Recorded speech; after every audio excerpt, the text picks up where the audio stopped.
بسم اللہ الرحمن الرحیم۔ جمعہ کی پہلی اذان کے متعلق سوال دریافت کیا گیا ہے، تو اس کی تاریخ کو پہلے سننا چاہیے تاکہ ہم اس حقیقت تک پہنچیں کہ جمعہ کی نماز کا وقت کب شروع ہوتا ہے اور اس میں شریعت نے نماز کے علاوہ باقی تمام کاموں سے کیوں منع کیا ہے۔ قدیم تاریخ جو محفوظ ہے اس سے معلوم ہوتا ہے کہ اللہ تعالی نے جب سے یہ زمین و آسمان پیدا فرمائے ہیں اس دن سے مہینوں کی تعداد 12 رکھی ہے۔ قرآن کریم میں بھی یہی آیا ہے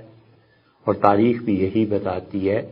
کہ انسانوں نے بعض اوقات 13، 14 اور 15 مہینے بھی بنائے لیکن بات بن نہیں سکی،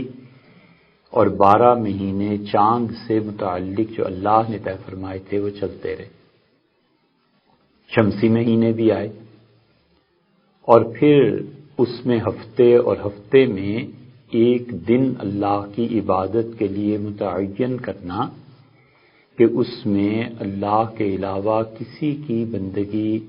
تو ویسے بھی جائز نہیں تھی، لیکن اللہ تعالی کی بندگی کے علاوہ اور بھی کوئی کام جائز نہ ہوگا۔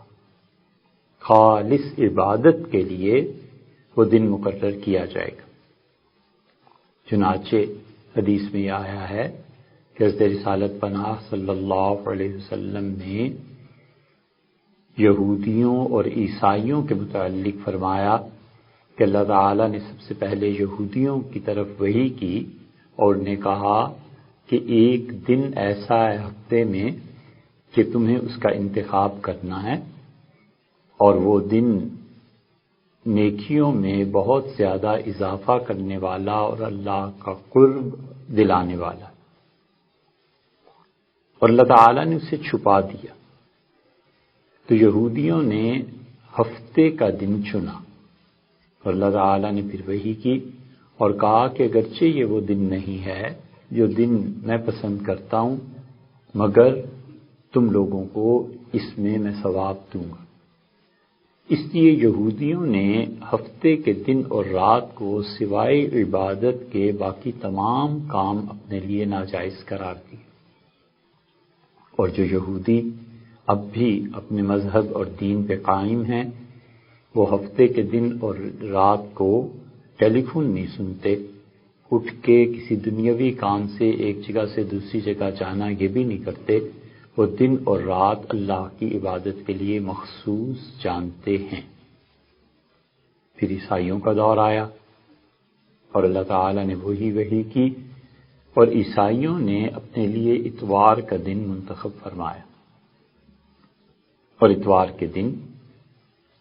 چرچ میں جانا، عبادت کرنا، یہ اس دور سے لے کے اب تک ہے۔ اللہ تعالیٰ نے پھر وحی بھیجی اور فرمایا کہ اگرچہ تم اس دن تک نہیں پہنچ سکے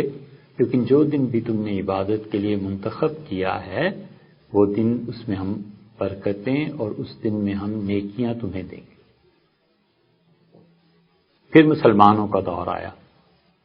حضرت رسالت مآب صلی اللہ علیہ وسلم نے فرمایا کہ جب مجھ سے یہ بات کی گئی تو میں نے جمعے کا دن منتخب کیا۔ اللہ تعالیٰ خوش ہوئے اور فرمایا کہ یہ وہ دن ہے جو پچھلی امتیں اس تک نہیں پہنچ سکیں اور آپ اس تک پہنچے۔ اب مسئلہ یہ تھا کہ جمعے کا دن جو رسول اللہ صلی اللہ علیہ وسلم نے انتخاب فرمایا، اس پورے دن اور رات میں اللہ کی عبادت کی جائے یا کب کی جائے؟ تو جو دن اور رات اتنا طویل وقفہ تھا، یہ چونکہ آخری دین ہے اور اسے قیامت تک باقی رہنا ہے، تو اللہ تعالیٰ نے اس میں کہا کہ اذا نودی للصلاۃ من یوم الجمعہ، جمعے کے دن جب تمہیں نماز کے لیے بلایا جائے تو یہ جو جمعے کی اذان ہے، اس اذان کے بعد خطبہ اور نماز، یہ سارا وقت ایسا ہے کہ اس میں کوئی بھی دنیا کا کام کرنا جائز نہیں ہے۔ گویا ایک دن اور ایک رات جو یہودیوں کے ہاں تھا، پھر عیسائیوں کے ہاں تھا، اللہ تعالیٰ نے اس امت کے لیے مہربانی کی اور یہ کہا، یہ بتایا کہ اتنا وقفہ اس میں کوئی دنیا کا کام جائز نہیں۔ حضرت رسالت مآب صلی اللہ علیہ وسلم کے زمانے میں، پھر سیدنا ابو بکر اور عمر رضی اللہ عنہما کے زمانے میں یہی چیز جاری تھی 30 ہجری تک کہ امام وقت نماز جمعہ کے لیے آنا ہوتا تھا، اور اس زمانے میں پورے مدینہ منورہ میں ایک جگہ جمعہ ہوا کرتا تھا، 9 مسجدیں تھیں، لیکن رسول اللہ صلی اللہ علیہ وسلم نے کہیں اجازت نہیں دی تھی کہ کوئی بھی جمعے کو قائم کرے۔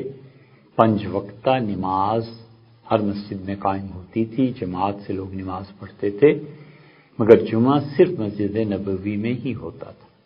تو رسول اللہ صلی اللہ علیہ وسلم کا دور، ابو بکر اور عمر رضی اللہ عنہما کا دور یہ گزرا۔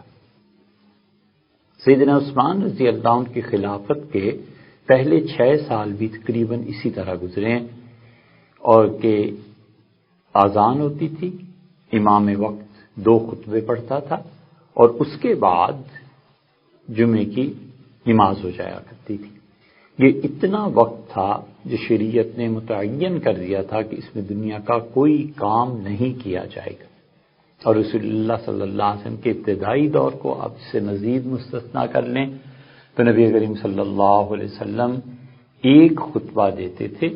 اور پھر نماز پڑھا دیتے تھے، 2 خطبے ابتدا میں نہیں ہوا کرتے تھے۔ پھر جب حضرت رسالت پناہ صلی اللہ علیہ وسلم کی عمر مبارک زیادہ ہو گئی اور زیادہ دیر منبر پر کھڑا رہنا دشوار ہو گیا، تو آپ نے ایک کی بجائے 2 خطبے شروع فرمائے۔ ایک خطبہ دیتے تھے، پھر بیٹھ جاتے تھے، اور قرآن کریم کی کوئی بھی سورت پڑھتے تھے آہستہ آواز سے۔ یہ نہیں پتا چل سکا کہ کون سی سورت پڑھتے ہوں گے، مگر یہ نہیں معلوم ہوا، مگر یہ کہ وہ کوئی نہ کوئی سورت پڑھتے تھے بالکل آہستہ آواز سے، کوئی سنتا بھی نہیں تھا، اسے سن بھی نہیں سکتا تھا اس آواز کو، اور پھر کھڑے ہوتے تھے اور دوسرا خطبہ ارشاد فرماتے تھے۔ تو چونکہ قاعدہ اور اصول ہمارے نزدیک یہ ہے کہ رسول اللہ صلی اللہ علیہ وسلم کی عمر شریف کا آخری فعل لیا جائے گا کہ آخر پہ پہنچ کے کیا کیا، تو اس وجہ سے یہ 2 خطبے شروع ہو گئے۔ پھر چونکہ خلفائے راشدین نے اسے قائم رکھا ہے کہ کھڑے ہو کے 2 خطبے دینا، تو یہ ایسے ہی رہا۔ حضرت معاویہ رضی اللہ عنہ نے شروع کیا تھا بیٹھ کے خطبہ دینا، اور اس کی وجہ یہ تھی کہ ان کا جسم مبارک بہت بوجھل ہو گیا تھا، وزن آ گیا تھا زیادہ، بڑھاپا بھی زیادہ ہو گیا تھا، اور بعض روایات میں آتا ہے کہ سیدنا عثمان رضی اللہ عنہ بھی کبھی جب تھک جاتے تھے تو بیٹھ جاتے تھے، لیکن بہرحال حضرت معاویہ رضی اللہ عنہ تو طویل دور گزرا ہے کہ جب وہ بیٹھ کے خطبہ دیا کرتے تھے تو یہ جمعے کا خطبہ اس طرح سے تھا کہ امام آیا اور اس نے اذان کے بعد 2 خطبے اور فرض نماز بس یہ تھا، اور جب امام آ جاتا تھا تو اس کے بعد دنیا کا کوئی بھی کام جائز نہیں ہوتا تھا۔ یہ جمعے کی حقیقت تھی۔ پھر 30 ہجری تک یہ چلتا رہا، اور 30 ہجری میں مدینہ منورہ کی آبادی کافی بڑھ گئی تھی۔ سیدنا عمر رضی اللہ عنہ کے دور میں بھی ایسے ہو گیا تھا، آبادی بہت ہو گئی تھی، اور سیدنا عمر رضی اللہ عنہ جمعے کی نماز کے لیے جب آتے تھے تو لوگ اس وقت بھی آ رہے ہوتے تھے۔ چنانچہ اس دور کے واقعات میں آپ دیکھیں تو حضرت عمر رضی اللہ عنہ نے خطبہ جب لوگوں کے سامنے ارشاد فرما رہے تھے تو حضرت عثمان رضی اللہ عنہ آئے، تو انہوں نے خطبے کے دوران ہی حضرت عثمان رضی اللہ عنہ کو ڈانٹ پلائی اور فرمایا کہ یہ وقت ہے آنے کا جمعے میں۔ ان کا حضرت میں اپنے جانوروں میں دیکھ بھال میں ذرا دیر ہو گئی، مصروف تھا، پھر وضو کیا اور آ گیا، تو دوبارہ پھر فرمایا کہ آپ کو پتہ نہیں ہے حضور صلی اللہ علیہ وسلم جمعے کے دن غسل کا حکم فرماتے تھے، صرف وضو ہی کر لیا۔ تو اس زمانے میں بھی آبادی بڑھ گئی تھی. پھر حضرت عثمان رضی اللہ عنہ کے دور میں بہت بڑھ گئی. تو حضرت عثمان رضی اللہ عنہ نے زورا مدینہ منورہ کے جو بازار تھا اس کے متعلق فرمایا کہ اونچی جگہ پر کھڑے ہو کے ایک اور آذان دو. یہ آذان تھی یا کیا تھا اس پہ گرچہ فقہا کا اختلاف ہے، لیکن عمومی طور پر اسی طرف گئے ہیں کہ یہ پہلی آذان تھی جو جمعہ کے لیے شروع ہوئی. اور چونکہ یہ خلافت راشدہ کے دور میں شروع ہوئی، پھر صحابہ کرام رضی اللہ عنہ میں بھی بڑی بڑی ہستیاں موجود تھیں، کسی نے اس آذان پہ نکیر نہیں کی، لہذا یہ ہمارے لیے حجت اور دلیل ہے کہ پہلی آذان بھی شریعت سے ہی ثابت ہے. حضرت عثمان رضی اللہ عنہ کا پہلی آذان دو تاکہ لوگوں کو پتہ چل جائے کہ جمعے کا وقت اب شروع ہو رہا ہے اور لوگ اپنے کاموں کو چھوڑیں اور اللہ نے نماز کے لیے بلایا ہے اس کی طرف آئیں. تو پہلی آذان اور دوسری آذان جمعہ کی اس کے درمیان اتنا وقفہ ہونا کہ وضو کرنے والا وضو کر لے اور نہانے والا نہا لے اور وہ 4 سنتیں پڑھ کے مسجد میں آ جائے. اصل جمعہ یہ ہے. اس لیے جمعے کے دن جب پہلی آذان زورا میں بازار میں ہوتی تھی لوگ فوری طور پہ مسجد کے لیے چل پڑتے تھے. اور یہیں سے فقہا نے لیا ہے، حنفی فقہا رحمہم اللہ نے، کہ وہ کہتے ہیں کہ جو ہی جمعے کی پہلی آذان ہوگی سارے دنیا کے کام بالکل ناجائز ہو جائیں گے. وہ جو ایک دن اور ایک رات کا یہودیت اور عیسائیت میں تصور تھا کہ کوئی دنیا کا کام نہیں کرنا، اللہ نے کہا یہ وقت خالص میری عبادت کے لیے ہے. یہی تصور ہمارے ہاں بھی ہے کہ جمعے کی پہلی آذان سے لے کر دوسری آذان، خطبہ اور نماز، اس تک یہ جتنا بھی وقت لگے کوئی دنیاوی کام کرنا جائز نہیں. حتیٰ کہ فقہا نے فرمایا ہے کہ اگر وہ سودا کر رہا ہے اور اس نے کہا کہ یہ کپڑا 500 روپے میں لے رہا ہوں اور وہ کہتا ہے اور آذان پہلی شروع ہو گئی، چاہیے کہ سب کچھ چھوڑ کر وہ چل پڑے، کوئی چیز جائز نہیں رہتی. ایک آدمی ڈرائیو کر رہا ہے، کہیں جا رہا ہے، حکم یہ ہے کہ پہلی آذان شروع ہو گئی، قریب ترین مسجد میں گاڑی کو پارک کرے، وضو کرے اور نماز میں شریک ہو. ایک طالب علم پڑھ رہا ہے تو اس کے لیے جائز نہیں ہے کہ وہ اپنی پڑھائی کو جاری رکھے، جو ہی جمعے کی پہلی آذان ہوئی سب چیزیں چھوڑ کے اٹھ جائے، وضو کرے، غسل کرے اور جا کر نماز پڑھے. یہ وقت پورے کا پورا پہلی آذان سے لے کر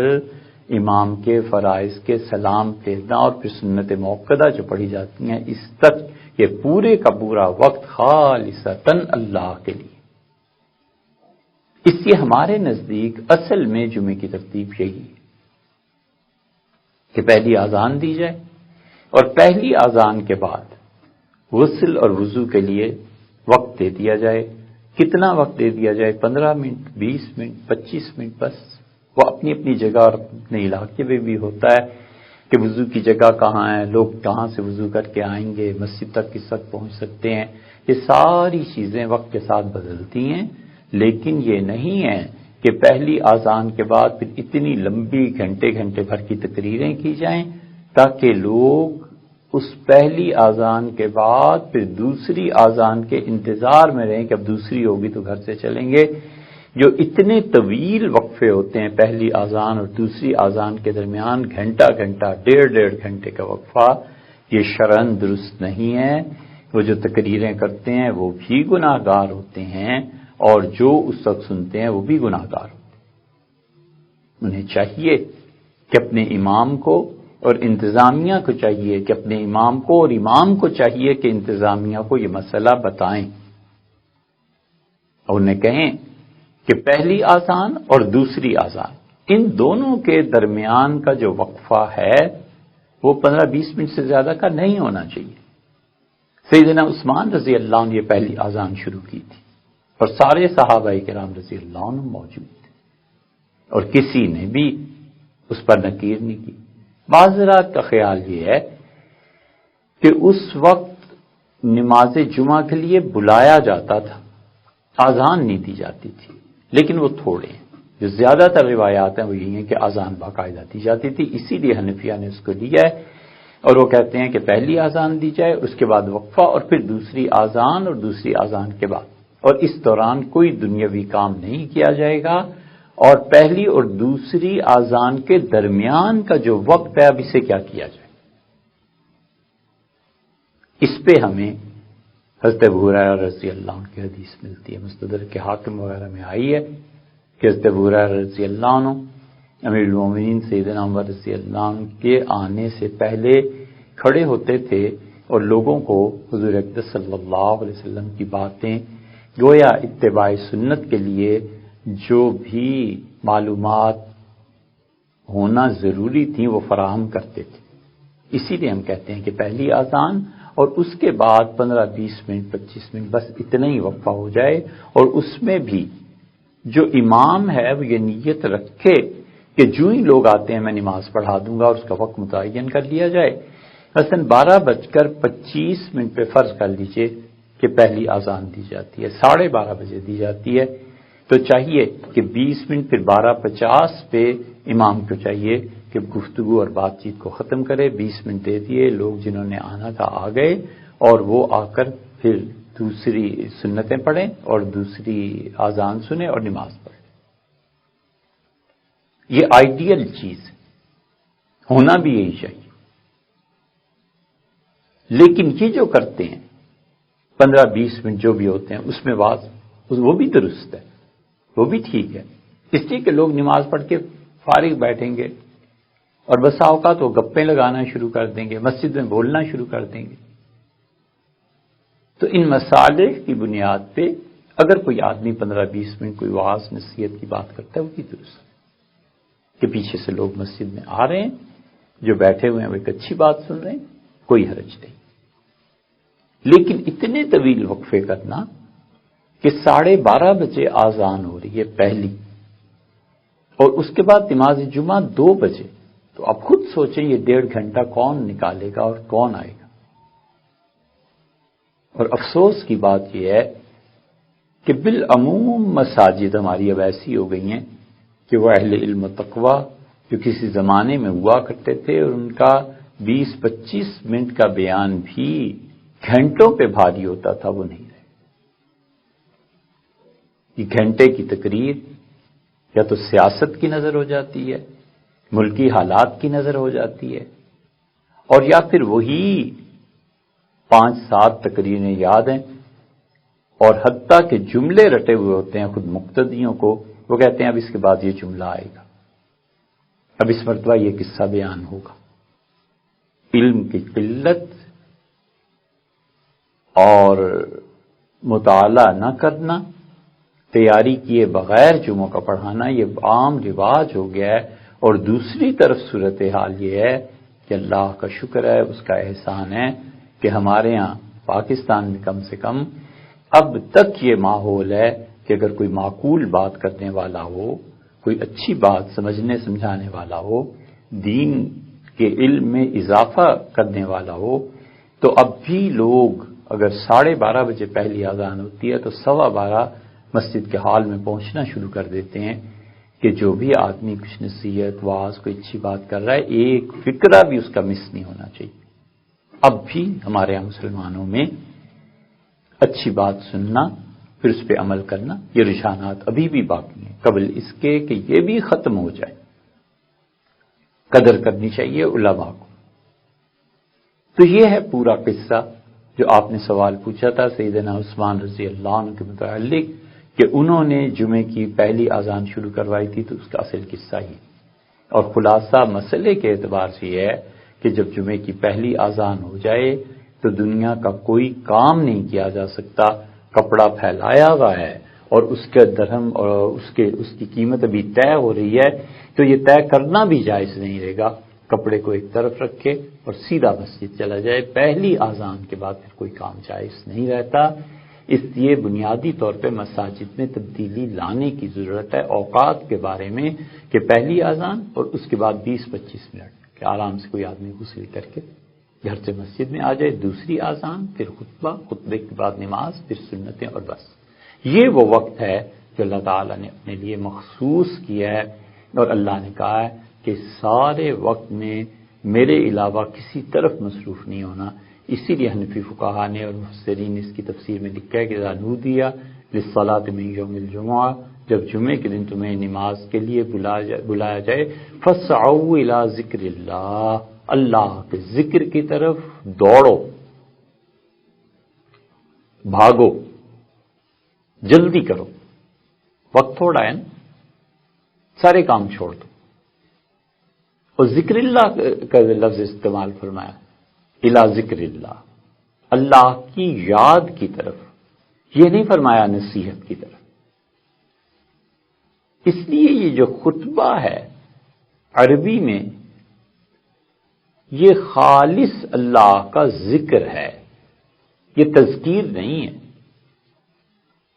اگر اللہ تعالیٰ فرماتے کہ تذکیر، نصیحت، واعظ اس طرف کو جاؤ، تو پھر ہم کہتے کہ وہ مقامی زبان میں ہونا چاہیے۔ اللہ نے فرمایا ہے کہ ذکر، اللہ کے ذکر کی طرف جاؤ، تو ذکر کی زبان نہیں بدلی جا سکتی، جو فرض اذکار ہیں اس کی زبان نہیں بدلی جا سکتی۔ مثلا سورہ فاتحہ نماز میں پڑھنا واجب، فرض کس درجے میں، اس کی زبان نہیں بدلی جا سکتی۔ ضم سورہ فاتحہ کے بعد سورت ملانا، یہ خالص اللہ کا ذکر ہے، اور اللہ کے ذکر کی زبان جہاں فرض کے درجے میں اسے نہیں بدلا جا سکتا۔ اگر بدلا جائے گا تو اس دین کا بھی پھر وہی حشر ہو جائے گا جو عیسائیت اور یہودیت کا ہوا۔ تو اس لیے بنیادی طور پہ سب سے پہلے آذان، پہلی آذان، پھر اس کے بعد نہانے کا یا وضو وغیرہ کا وقفہ، پھر 4 سنتیں، پھر اس کے بعد دوسری آذان، امام کے خطبے میں شرکت، امام کا فرائض کو پڑھانا، اس کے بعد مزید 4 سنتیں، یعنی 4، 2، 6 اور 4، 10 رکعتیں۔ یہ اس کے بعد اب آدمی اپنے کام